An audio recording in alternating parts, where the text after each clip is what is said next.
एकतर मी 1999 पासून माझ्या राजकीय जीवनाची सुरुवात केली.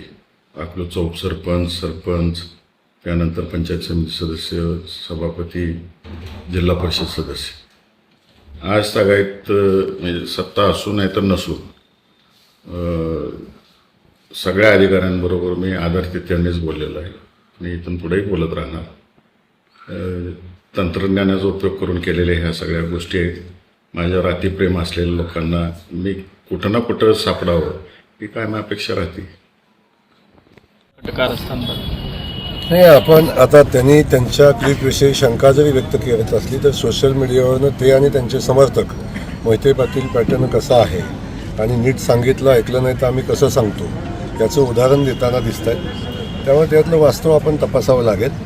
आपण वेळ पडली तर खासदार मोदयांच्या आवाजाचे सॅम्पल पण घेतले जातील आणि त्याची सॅम्पल घेऊन त्याची चौकशी केली जाईल आणि कुणाच्या फोनवरनं फोन आलेला आहे, त्याच्यात छेडछाड झाली आहे का नाही ही तपासणारी खूप मोठी सायबरची यंत्रणा आता पोलीस खात्याकडे आहे.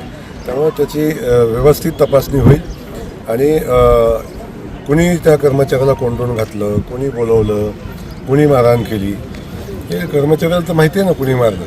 त्यामुळे या सगळ्या गोष्टीची चौकशी होईल आणि जो कोण दोषी असेल, मग जो दोषी नाही त्यांनी स्पष्टीकरण द्यायचं मला वाटतं कारण नाही. जो कोण दोषी असेल त्याच्यावर कारवाई होईल, मग तो कितीही मोठा असला तरी कारवाई होईल.